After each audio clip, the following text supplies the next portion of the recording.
Hi everyone. I want to talk to you about some of the quotes I've got in the book, It's All Possible, and why I put them in there. I think it's interesting having quotes.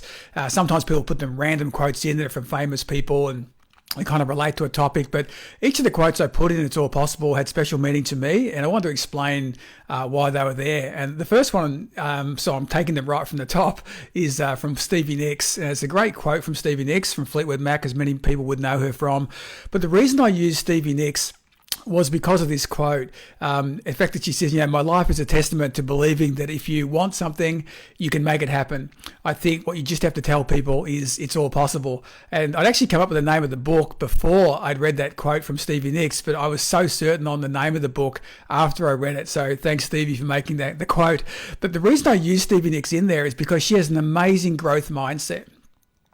And there's a mindset that's always growing, always learning. And you really only have to look at her in terms of her years. She's 72 now, amazing. But her collaborations have been extensive and are still current. Even this year, she collaborated with Harry Styles.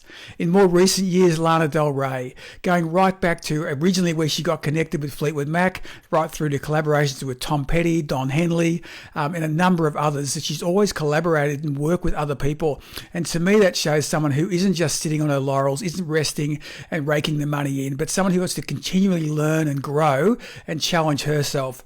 And that's the reason I put Stevie Nicks in there. It's really hard for women in rock and women in music generally, and she's had a fantastic career and is still going, but I honestly believe a lot of it has to do with her mindset and willing to grow. And it's people like friendships she had with people like Tom Petty. And I recall a session that she had with Tom Petty after she came out of rehab after a tough relationship, and she said, "Tom, can you write some songs for me?" And Tom Petty said, "No. You've just come out of rehab, you've just had a terrible relationship, and you're a fantastic songwriter. Go write them yourself. You can do it. You're good enough." And she did. And so many songs came out of that meeting from Tom Petty being a great friend and collaborator, but also giving her hard advice, which is in fact the name of a song that she actually wrote, and she pens that one for Tom Petty. So that's why I use the quote from Stevie Nicks. It's a great quote, but it also has a lot of meaning for me and a lot of meaning that was related to the book, that it is all possible. Get good people around you, collaborate, and have a growth mindset. Hope that is helpful for you.